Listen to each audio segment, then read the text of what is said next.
Hi, I'm Rev Myron. I'm a minister through Pathways of Light, and I've been a Course in Miracles student for 40 years. I'm going through the text again this year, asking Jesus for clarity as I read, and then I write from that clarity, and that's what I'm sharing with you today. So let's get started. I'm reading A Course in Miracles, Chapter 6, Section 2, The Alternative to Projection. And we're on paragraphs 8 and 9 today. Paragraph 8 says, God created his sons by extending his thought and retaining the extensions of his thought in his mind. Now, we want to note that he capitalizes the word thought. So we are his thought, his creation. You know, Jesus uses capitalization in the Course to denote divinity. So let me read it again. God created his sons by extending his thought and retaining the extensions of his thought in his mind. All his thoughts are thus perfectly united within themselves and with each other. The Holy Spirit enables you to perceive this wholeness now. God created you to create. You cannot extend his kingdom until you know of its wholeness. Though we used the power of creation to make this world, it is not true creation. Rather than extending the love that we are, we projected our fear and guilt. And so the world is one of suffering. We seem to be separate from our Creator and separate from each other. But Jesus reassures us that this cannot be. While the world we made is not creation, we are. When God created us, he extended his thought, but also held his thought within his mind. That is why we can never truly be separate from God. We're not only like God, we are in God. We are perfectly united within each other and within God. The world we made is a world of separation where we each seem to be discrete and unconnected. And yet, that is obviously not possible. We are one whole self. The belief that we are separated from each other and from God is the only thing holding us in our illusion and holding our illusion together. Just a belief. This is a belief we must let go so we can once again know our wholeness and extend his kingdom. As we let go of the thought of separation, we wake up to our true self and know ourselves in God. We return home to discover we never really left, and we're just dreaming of being separate. We wake up to our Father and our true creations. It really is that simple. So why do we resist awakening? We imagine the world keeps us safe from a vengeful God. It makes no sense, though. Since we've never left God, if he were truly vengeful, we would already be destroyed. We're like children afraid of the monsters in the dark. We sit with our eyes tightly closed and imagine we're safe because we don't see the monster. All the time, there is no monster, just the imagined shadows of our fear.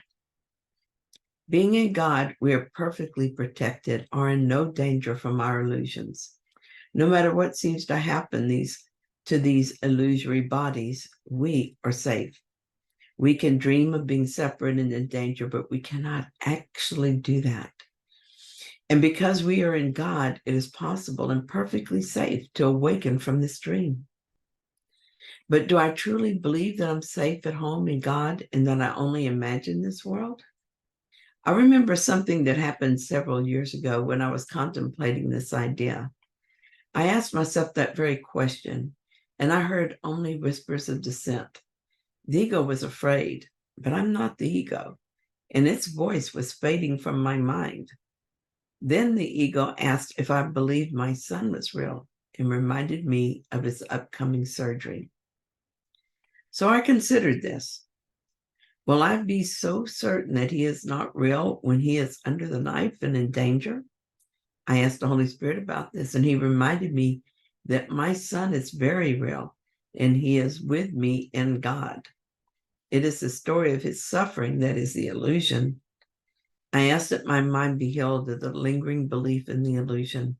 So I sat with my thoughts and fears, looking with the Holy Spirit. I imagined myself in that situation, sitting in the waiting room with my son's fiance, and I felt the fear in the clenching of my stomach and the tightening in my chest. I felt it moving up my throat and making a lump there where I could barely breathe around.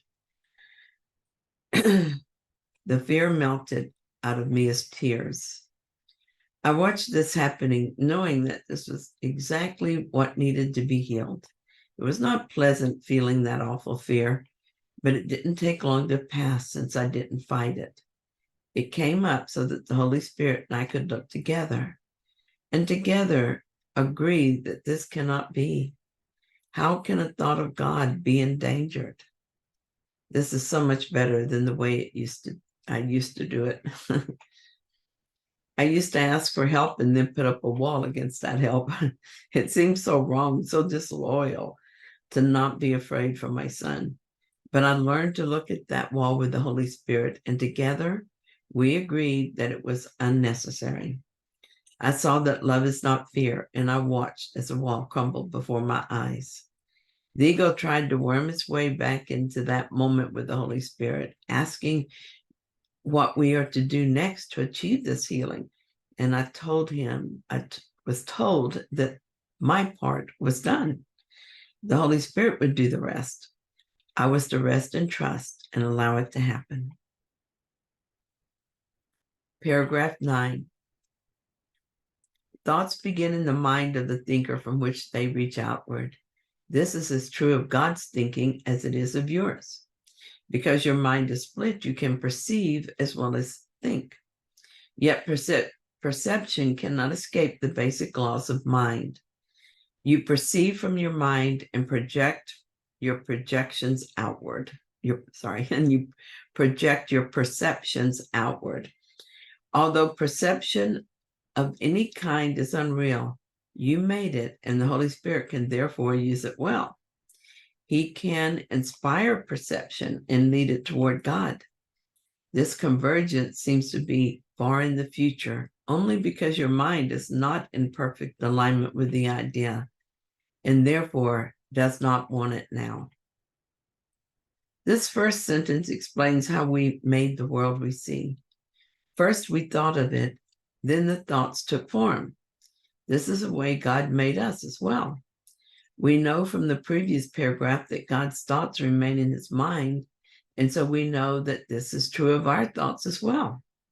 What we made as the world is in our mind, just as we are in God's mind. Because our mind is split, we both think and perceive, and perception follows the same rules as thinking. The world we made is a perceived world. It is not real because it is not created, but made up of impossible thoughts. Still, because we made it, the Holy Spirit can use it. The way he uses it is to help align our thinking with truth.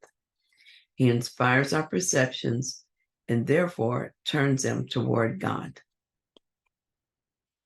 So one night, my daughter was getting ready to leave the house. I asked her if she remembered her phone. She tends to forget things. She said she had it and drove off. I found her phone on the kitchen table. I told those still in the house that this girl tests my faith. Every time she leaves, I worry because she seems to be so unaware.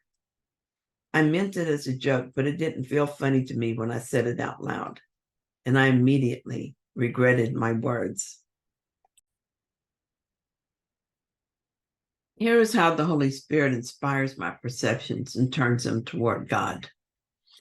The Holy Spirit showed me that the reason I felt bad about what I said was that it was an attack on my daughter. I see her as less than what she is. I overlook her holiness and see her behavior instead. When I asked for help, the Holy Spirit inspired my perception, and I could see my daughter as a brilliant being she is. What is her story of forgetfulness next to the truth of her holy self? Then the Holy Spirit also helped me see my guilty thoughts differently. I saw that I did not ever mean to attack my daughter. The attack was a projection of my fear for her. We looked at the fear together, and I was reminded that fear is not real, but something we made up through our faulty perceptions. This helped turn my perceptions away from the darkness to the light. The Holy Spirit gave me a vision of my daughter and I sitting together, enjoying the story of Susan and Mom. This story is better than anything on TV and just as unreal. We're not guilty because nothing is really happening. Our stories cannot alter what God created. Thank you so much for joining me in this reading. I hope that you found it helpful. If you did, then please like it. And if you haven't yet, please subscribe. I'll be back tomorrow with another reading. See you then.